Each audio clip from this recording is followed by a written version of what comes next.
만유인력이라고 하는 법칙을 발견한 뉴턴은 그 발견하게 된 동기가 이 세상의 모든 곳에는 힘이 작용한다는 전제하에서 연구하다가 만유인력을 발견했습니다. 그의 말대로 우리의 모든 삶에는 힘이 작용하죠. 우리 인간의 삶에도 힘이 있습니다. 힘이 작용하죠. 그래서 약육강식이라는 말이 있습니다. 언제나 강한 자가 약한 자를 이긴다는 거죠. 사람들은 강한 자가 되기 위해서 불철주야 노력하는 것입니다. 우리 성도들이 밤에 늦게 자고 아침 일찍 일어나고 이렇게 열심히 살아가시는 이유도 강한 자가 되기 위해서죠. 오늘 현대인들은 이 강한 자가 되기 위해서 물질을 많이 소유해야 된다고 생각을 합니다. 물질이 만 가지 능력을 발휘한다, 그렇게 믿고 사람들은 되도록이면 많은 물질을 소유하기 위해서 애를 쓰게 되죠. 오늘 우리 사회에 많은 문제가 되고 있는 것도 바로 물질을 많이 가진 자가 그 힘을 과시하려고 하기 때문에 이 사회에 문제가 발생하는 거 아니겠습니까? 세상의 힘은 언제나 숫자로 그 힘을 표현하려고 합니다. 숫자가 많으면 많을수록 힘이 센 거죠. 예를 들어서 100명 모이는 것과 1000명이 모이는 것, 그 힘의 차이는 매우 큰 거죠. 요즘 우리 촛불 집회하는데 자꾸 신문에서 1000만 명 모였다 뭐 이렇게 숫자를 얘기하는 것은 그 힘의 크기를 과시하기 위한 거죠. 이 세상의 힘은 언제나 숫자로 표현하는, 숫자로.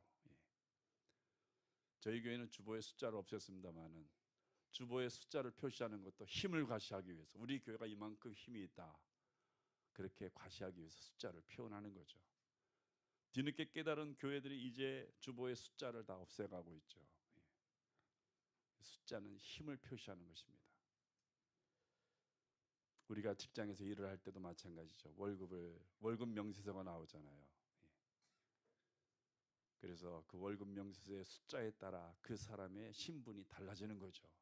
숫자가 커질수록 자기의 힘을 과시할 수가 있는 거죠. 그러다 보니까 사람들이 힘에 의해서 살아가려고 애쓰다 보니까 세상은 점점 많은 부작용이 일어나고 있는 것을 볼 수 있습니다. 인간의 존엄성이 자꾸 상실되어져 가는 거죠. 열심히 일하지만 행복이 없는 것입니다. 성경은 모든 인간은 흙으로 돌아간다고 말씀합니다. 그 말씀의 의미는 세상의 힘이라고 하는 것은 시간의 제약을 받는다는 거예요. 시간의 제약.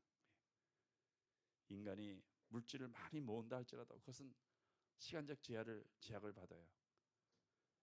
사람이 나이가 많아 이제 죽게 되면 자기가 가지고 있는 힘은 상실되어져 가는 거죠. 이건희 씨가 많은 재산을 갖고 있지만 병석에 누워있기 때문에 그 힘을 활용할 수가 없는 것이. 그래서 하나님은 공의의 하나님이에요. 이 시간이라고 하는 제약을 두셔서 인간이 영원토록 그 힘을 발휘할 수 없도록 만드신 거죠. 사랑하는 성도 여러분, 결국 시간의 제약을 받는 이 세상의 힘은 사람을 실망시키고 사람을 낙심하게 만드는 것입니다. 약육강식이라고 하는 이 부작용, 힘에 의한 부작용, 약한 자는 언제나 강한 자에게 지배를 받고 살아야 되는 이 부작용을 해결하는 것이 바로 하나님의 힘이에요. 하나님의 힘. 그래서 오늘 성경 말씀 보니까 두 사람이 나오잖아요. 다윗과 사울. 사울은 자기 힘을 의지해서 살아가는 사람이에요. 왕의 힘, 권력의 힘, 물질의 힘을 다 가지고 있는 사람이 사울이에요. 세상적인 이치로 볼 때 사울과 다윗의 싸움은 사울이 이기죠. 왜? 사울은 모든 힘을 다 갖추고 있는 사람이니까. 그래서 사울은 다윗을 계속 괴롭힙니다. 그런데 이 싸움의 결말은 어떻게 나타나고 있습니까? 다윗이 이기죠. 왜 다윗이 어떻게 이겼습니까? 권력의 힘과 물질의 힘을 갖고 있는 이 사울을 어떻게 이겼어요? 오늘 1절에 나와 있는 대로 다윗은 하나님을 자기의 힘으로 삼았기 때문에 나의 힘이 되신 여호와여. 사랑하는 성도 여러분, 자, 우리가 설 명절을 맞이했는데 이미 한 해가 시작되었습니다만은 우리 민족은 이 구정을 설 명절로 삼았죠. 이제 새해가 또 시작되는데 이 한 해를 우리가 후회 없는, 행복하고도 내 내면의 가치를 높이고 존엄성을 높이는 그런 참된 지혜는 바로 하나님을 나의 힘으로 삼는 한 해가 되어야 되는 거죠. 성경은 하나님의 힘을 게브라라고 표현해요. 게브라. 하나님의 힘을 게브라라고 표현하고 있습니다. 똑같은 힘이지만 다른 단어를 쓰고 있어요. 하나님의 힘, 게브라. 이 게브라라고 하는 이 단어에는 세 가지 특성이 있어요. 하나님의 힘이라고 하는 단어에는 세 가지 특성인데, 하나는 영원한 힘이에요. 영원한 힘. 아까 우리 인간의 힘이라고 하는 것은 시간적 제약을 받는다고 했잖아요. 그러나 하나님의 힘은 영원한 것입니다. 한번 하나님의 도움을 받는 나의 삶은 영원토록 여호와의 도우심을 받는다는 뜻이겠죠.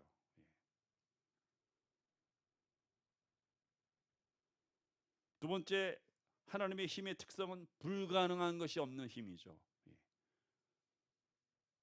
우리 인간은 그것을 기적이라고 표현합니다. 기적. 하나님만이 하실 수 있는 힘. 홍해를 가르시고 먹을 것이 없는 광야에서 만나를 주시고 안진뱅이를 일으켜 세우시고 죽은 자를 살리시고 하나님만이 하실 수 있는 힘입니다. 믿는 자에게는 능치 못할 힘이 나타나죠.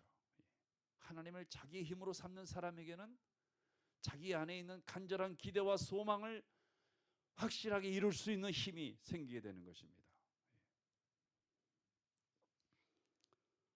세 번째, 하나님의 힘의 특성은 신실하다는 것이. 사람은 기름진 쌀밥을 먹고도 시건하지만, 거짓말을 말하지만, 하나님은 거짓말을 하지 않으시는 분이에요. 자기가 말씀하신 것은 다 행동하시는 분이세요. 사람은 좋은 밥을 먹고도 변덕을 부리지만 하나님은 변덕을 부리지 아니하십니다. 그래서 어제 우리를 사랑하신 하나님께서 오늘 우리를 사랑하시고, 오늘 우리를 사랑하신 하나님께서 내가 좀 부족하고 연약하여 죄를 범하였을지라도 내일을 또 나를 사랑하시는 거예요. 그래서 하나님의 힘은 언제나 신실하다는 것입니다. 그래서 히브리서 13장 8절 보니까 하나님은 오늘이나 내일이나 미래나 어제나 변함이 없이 그분의 사랑으로 우리의 힘이 되어 주심을 말씀하고 있습니다. 다윗은 이런 하나님을 자기의 힘으로 삼은 거예요. 그러나 다윗을 괴롭히는 사울은 권력의 힘, 물질의 힘, 군사의 힘, 모든 힘을 갖고 있는 사울이었지만 결국 하나님을 힘으로 삼는 다윗에게 패하고 말죠. 패하고 맙니다. 사랑하는 성도 여러분, 우리는 이 하나님을 나의 힘으로 삼아야 합니다. 하나님을 나의 힘으로 삼는 것은요, 나의 내면적 가치를 높이는 거예요. 성도 여러분, 우리가 이 세상에서 승리하려면 나의 내면적 가치를 높여야 돼요.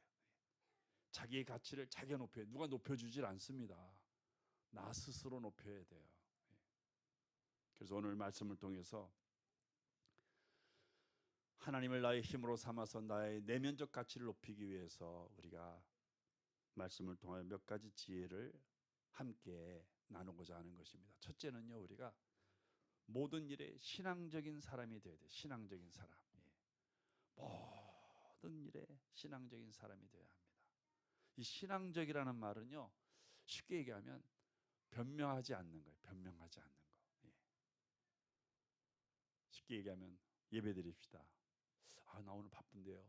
그런 변명을 하지 않는 거예요. 예배하는 거죠. 기도할까요? 아, 나 오늘 아픈데요. 그런 변명을 하지 않는 거예요. 그게 신앙적이에요. 왜? 아프지만 기도하다 보면 나을 수도 있기 때문에. 예. 아프니까 아무것도 안 하면 계속 아픈 거예요. 예. 약 먹어도 아픈 거예요. 그렇지만 아프지만 하나님이 힘이 계시는 분이시니까, 죽은 자도 살리시고 앉은 맹도 일으키시는 하나님이시니까 내가 아프지만 하나님 앞에 기도하고 예배하다 보면 치유의 역사도 일어나는 거예요. 그게 신앙적인 사람이에요. 아, 일이 뜻대로 안 돼. 그냥 힘들고 고난이 계속 가중돼. 신앙적이지 못한 사람은 계속 불평합니다. 하나님 왜 나는 사랑하지 않아요? 왜 일이 이렇게 됐어요? 계속 불평하지만 신앙적인 사람은 고난 속에서도 하나님을 의지하고 하나님을 바라보고 하나님을 신뢰합니다. 그렇게 하다 보니까 하나님이 내 삶에 기적을 베푸셔서 일어설 수 없는 나를 이렇게 세우시는 거죠. 그래서 우리가 출애굽기 보면 이스라엘 백성들 광야에서 실패의 원인이 저들이 광야에 살기 때문에 실패한 게 아니에요. 실패의 원인을 성경 보니까 계속 하나님과 모세에게, 하나님의 사람 모세에게 불평만 드러나요. 불만만 늘어놓고 변명만 하고, 하나님께 예배하자 그러면 우리 지금 오늘 바빠서 못 간다고 그렇게 핑계대고 변명하고, 또 힘든 일이 있으면 하나님 왜 우리를 도와주지 않느냐고 변명하고, 그러다가 결국 광야에 사는 백성들이 다 죽고 말죠. 이집트에서 나오는 날부터 광야에서 죽기까지 성경 읽어보면 계속 변명과 불평으로 일관되는 것을 볼 수 있어요. 아, 이렇게 망해가는구나 알 수가 있습니다. 그러나 신앙적인 사람은 하나님을 신뢰하고 하나님의 은혜를 기다리고 힘들 때 침묵하고 눈으로는 성경을 보고 지루하면 기도하고 답답할 땐 찬송을 부르고 그렇게 하다가 하나님의 기적이 일어나는 거예요. 감옥에 갇힌 요셉은 감옥에서 해방되었습니다. 늘 지배를 받던 요셉은 남을 지배하는 총리 자리에 올라가는 걸 볼 수 있습니다. 우리는 모든 일에 신앙적이 돼야 돼. 신앙적인 거. 올 한 해 내가 정말 신앙적인 사람이 되리라. 사랑하는 성도, 오늘 우리 명절에 대해서 이렇게 모였는데 옆에 분들 가면 인사 한번 해주세요. 신앙적인 사람이 되시길 바랍니다. 할렐루야. 예. 신앙적인 사람은 하나님이 힘이 되어 주십니다. 두 번째, 우리가 하나님을 나의 힘으로 삼기 위해서 우리는 우리 마음속에 간절한 기대와 소망을 가져야 돼요. 성도 여러분, 어떤 분은 내가 나이가 많은데 무슨 소원이 필요할까? 아닙니다. 나이로 따지자면 하나님이 나보다 나이가 더 많으셔요. 우리는 하나님 앞에 애기. 그러니까 우리가 항상 소원을 가져야 돼요. 자녀들은 부모에게 항상 소원을 갖잖아요. 이거 해주세요, 저거 해주세요. 그러면 부모가 언제 싫다는 얘기 한 적 있으신가요? 부모는 인간이기 때문에 할 수 없기 때문에 거절하는 거지, 할 수 있으면 자녀가 요구하면 다 해줘요. 그게 부모예요. 인간인지라 할 수 없는 게 많아서 못 해주는 거지. 돈이 없기 때문에 돈을 못 주는 거지, 돈이 있으면 주려고 하는 게 부모예요. 그러나 하나님은 아까도 얘기했지만 전능하시고 또 하나님이 신실하시고 하나님의 힘은 영원하기 때문에 우리가 간절한 기대와 소망을 가지고 하나님께 구하면 하나님은 응답해 주시는 것입니다. 왜 내게는 응답이 없을까? 간절한 기대와 소망이 없기 때문에. 언제 한번 하나님 앞에 엎드려서 그 간절한 기대와 소망을 아뢰는 적 있으신가요? 언제 야곱처럼 하나님 나에게 복을 주지 않으면 난 정말 하나님 놓지 않겠습니다 하면서 철회하신 적 있으신가요? 보면은 내 마음에 간절한 기대와 소망이 없어요. 그냥 막연하게, 사람들 보면 되게 막연하게 하나님이 내게 이렇게 해줬으면 좋겠다 그런 생각은 가졌어도 정말 간절한 기대와 소망을 가지고 하나님 앞에서 내 가치를 높일 수 있는 절호의 기회라고 생각하고 하나님의 손을 놓치지 않는 그런 믿음을 가져야 합니다. 막연한 기대를 가지면 안 돼요. 하나님이 올해 날 복 주시겠지, 그렇게 막연하면 안 돼요. 하나님은 막연하신 분이 아니에요. 하나님은 눈에 안 보인다고 없으신 분이 아니에요. 왜 우리가 막연한 생각을 갖냐면 하나님이 없다고 생각하니까, 하나님 보이지 않으니까. 그러나 하나님이 살아계시고 내 옆에 계시고 나를 주관하시고 나의 힘이 되어주시는 분이 하나님이시기 때문에 우리는 확실해야 돼요. 확실해. 분명해야 합니다. 주여, 내게 이런 소망이 있습니다. 내게 이런 기대가 있습니다. 내게 힘이 되어주세요. 하나님의 손을 붙잡아야 되는 거예요. 그것이 내 가치를 높이는 길이에요. 하나님의 계획을 들으시길 바랍니다. 하나님의 계획은요, 그리스도를 존귀하게 하시는 게 하나님의 계획이에요. 그리스도를 존귀하게 만들려면 하나님 어떻게 행동하셔야 될까? 뭐 하나님이 그냥 그리스도를 존귀하게 이렇게 하신다고 해서 존귀해지는 게 아니거든요. 하나님도 그걸 잘 아셔요. 그래서 누구에게 복을 주려고 하시냐면 예수를 믿는 사람들에게 복을 주셔서 그리스도를 존귀하게 하려고 하시는 것이 하나님의 계획이에요. 하나님이 택한 자의 가치를 높이셔서 그리스도를 존귀하게 하려고 하는 것이 하나님의 계획이에요. 쉽게 얘기하면 예수 믿는 나를 하나님이 복되게 하셔서 그리스도를 존귀하게 하시려는 것이 하나님의 계획이에요. 바울이 그걸 깨달았어요. 하나님이 내게 이런 은혜를 주시고 내게 기적을 베푸시고 나를 이렇게 형통하게 하시는 것은 다 내 안에서 그리스도를 존귀하게 하려는 하나님의 계획이구나. 그걸 아시고 바울은 철저히 신앙적이고, 바울은 언제나 그 마음속에 간절한 기대와 소망을 가졌어요. 감옥에 갇혀 있을 때도 간절한 기대와 소망을 가졌고, 사람들에게 엄청나게 두들겨 맞아가지고 이제 오늘 내일 죽을까 하는 그런 질병 속에서도 그는 간절한 기대와 소망을 가졌어요. 근데 그 간절한 기대와 소망이 열매가 맺는 거예요. 죽는 자리에서 살아나고 감옥에 갇혔어도 해방되어지고, 이런 하나님의 은혜가 나타나서 사람들이 바울을 보면 다 그리스도를 높이는 거예요. 야, 저 사람이 예수를 전하는 사람이기 때문에 저렇게 하나님께서 저와 함께 하시고 저에게 복을 주셨구나. 사랑하는 성도 여러분, 우리 안에 간절한 기대와 소망을 가져야 합니다. 우리 성도들 한 해를 시작하면서 어떤 기대와 소망을 갖고 계세요? 물어보면요, 대답 못해요. 그러니까 아직 자기 마음속에 하나님 앞에서 기대와 소망을 아직 세우지 못한 거예요. 하나님, 내가 2017년도 이렇게 사는데 이런 기대와 소망이 있습니다. 하나님, 내가 하나님 붙들 테니까 이 소망이 내 삶에서 열매로 나타나게 도와주세요. 그런 확실한 신앙의 모습이 있어야 돼요. 그런 게 없으면요, 오늘 돌아가셔서 그걸 세우세요. 잠 주무시지 말고 세우세요. 간절한 기대와 소망을 세워서 하나님이 나를 통하여 그리스도가 존귀케 되어지도록 하시도록 우리가 믿음으로 기도하며 하나님의 손을 붙잡아야 합니다. 우리 옆에 분들과 다시 한번 간절한 기대와 소망을 가지세요. 꼭 사랑하는 성도 여러분, 이 간절한 기대와 소망이 2017년도를 마무리하면서 열매로 나타나시기를 주의 이름으로 축복합니다. 빌립보서 1장 9절 보니까 내가 기도하노라. 왜 기도하겠어요? 간절한 기대와 소망이 있기 때문에. 너희 사랑을 지식과 모든 총명으로 점점 더 풍성하게 하사. 간절한 기대와 소망이 있는 사람을 하나님께서는 더 점점 더 풍성하게 하심을 말씀하고 있어요.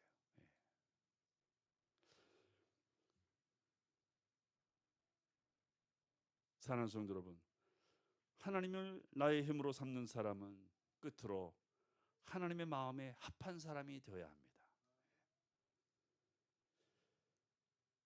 사무엘상에 보면 다윗은 하나님 마음에 합한 사람이라 이렇게 표현하고 있어요. 그래서 하나님은 다윗의 언제나 힘이 되어 주셨습니다. 이 다윗과 같은 하나님 마음에 합한 사람은 몇 가지 특성이 있어요. 특성 중에 하나가 신앙이 지속적이라는 거죠. 1월 달만 열심히 그냥 막 냄비 끓듯이 열심히 신앙, 불같은 신앙으로 하다가 2월 달 되니까 식어져 버려서 3월 달은 완전히 유리그릇같이 차가워져서 이렇게 신앙이 끝나버리는 신앙이 아니라 1년 12달 지속적이라는 거죠. 예. 기도도 지속적으로 하고. 그래서 성경은 늘 이렇게 기록합니다. 날마다 기도하노라. 늘 성경 보라. 때를 얻든지 못 얻든지 항상 전도하라. 여호와 하나님 앞에서 중단하지 않는 신앙. 예. 이것이 바로 하나님 마음에 합한 사람이 되는 거죠. 어느 한 순간에만 하는 기도도 막 급할 때만 하는 거, 어려울 때만 하는 게 아니라 기도도 지속적인 기도. 하나님은 지속적인 항상 살아계신 분이시기 때문에 우리의 신앙도 지속적인 신앙이 되어야 돼요. 그럴 때 그 사람을 하나님 마음에 합한 사람이다 그렇게 이야기합니다. 또 하나님 마음에 합한 사람은 다른 사람 앞에서 의시되지를 않아요. 의시되질 않아요. 왜? 내 힘으로 된 게 아니라 하나님의 은혜로 된 거니까, 하나님의 은혜의 힘으로 된 거니까 의시될 필요가 없어요. 자랑할 필요가 없는 것입니다. 사람이 자랑하는 순간부터 사탄이 틈타기 시작하네. 마귀의 틈타는 거예요. 그래서 잘못되기가 쉽습니다. 사랑하는 성도 여러분, 하나님은 외모를 보시는 분이 아니에요. 항상 겸손한 자를 사랑하셔요. 사람들은 힘 있는 자를 좋아하잖아요. 힘의 판도. 특히 정치인들은 힘에 예민합니다. 누가 힘이 있는가 글리 쫙 붙죠. 반기문에게 붙으려고 하다가 보니까 이게 인기가 별로 없으니까 정치인들이 주춤주춤 하잖아요. 가려고 하다가 이게 웬일이야 이게. 그래서 못 가고 있어요. 전부들 눈치만 보고. 사람은 힘이 있는 쪽으로 흐르려고 그래요 자꾸. 그러나 하나님은 달라요. 외모를 보지 않습니다. 하나님은 겸손한 자를 사랑하세요. 힘이 있다고 무조건 복을 주시는 분이 아니에요. 사울도 처음에는 하나님께서 복을 주셨는데 이 사람이 시간이 가면 갈수록 힘을 의존하는 거예요. 자기의 힘을 자랑하고 자기의 능력을 의시되고 자기의 힘을 과시하고 그 하나님이 사울을 버리시잖아요. 다윗이 하나님의 영원한 복을 누린 것은 그가 영원토록 겸손했기 때문에 그건 왕이 되어서도 겸손합니다.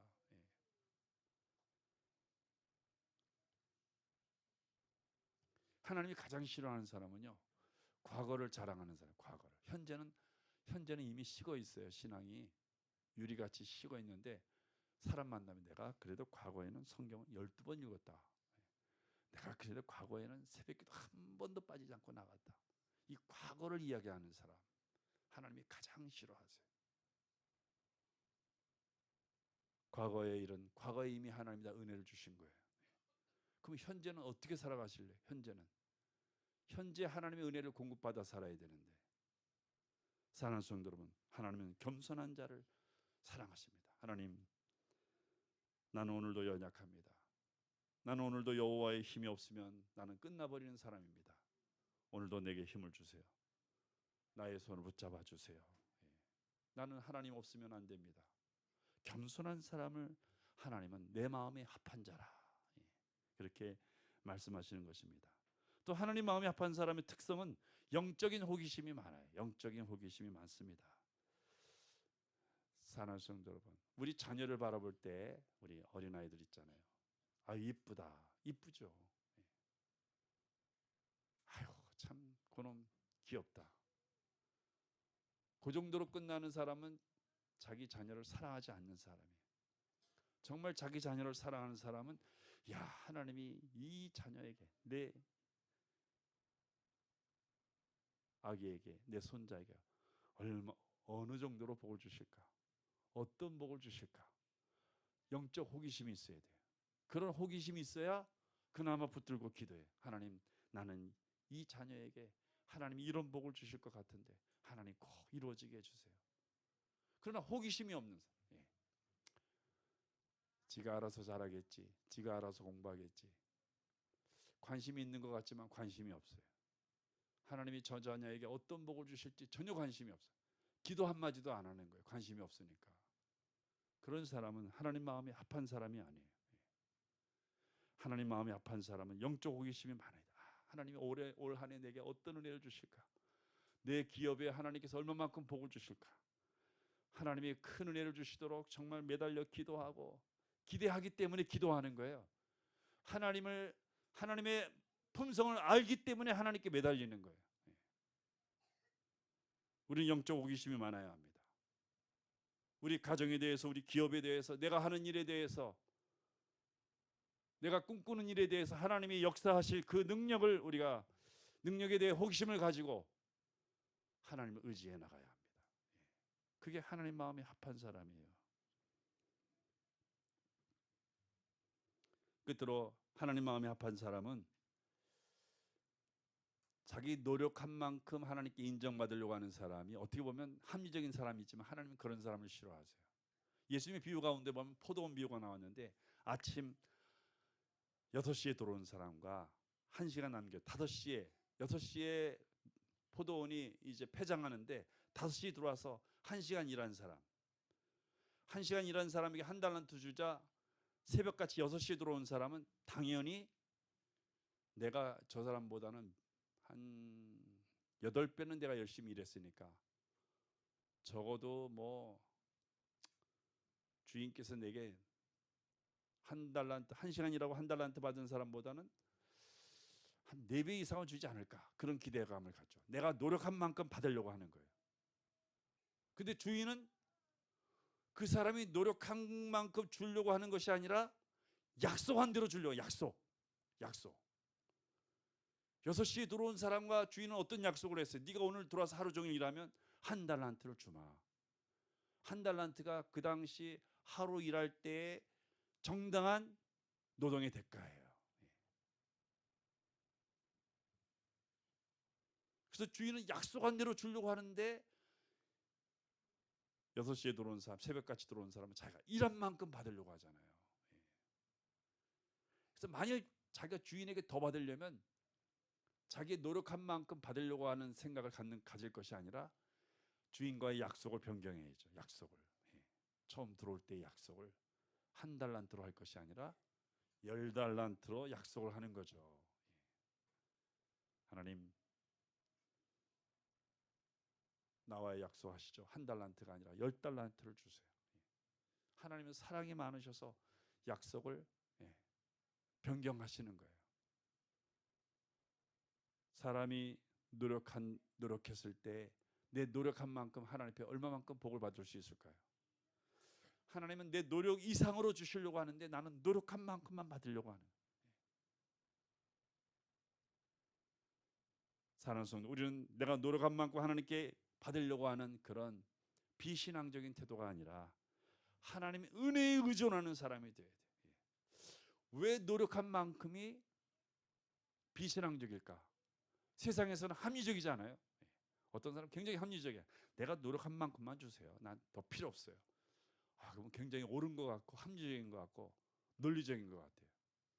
그러나 자기 노력한 만큼 받는 것이 얼마나 불행한 것인가를 알아야 돼요. 사랑하는 성도, 우리는 하나님 은혜에 의존하는 사람이 되어야 합니다. 내가 노력한 것보다 더 풍성하게 주실 하나님. 이렇게 성경에 보면 더 풍성하다는 말을 자꾸 해요. 그 풍성하다는 말을 한 것은 하나님 우리를 그만큼 사랑하시기 때문에. 우리 부모도 자녀를 사랑하면 더 좋은 거, 더 나은 거, 더 이쁜 거, 더 아름다운 거, 그게 부모의 마음 아닐까요?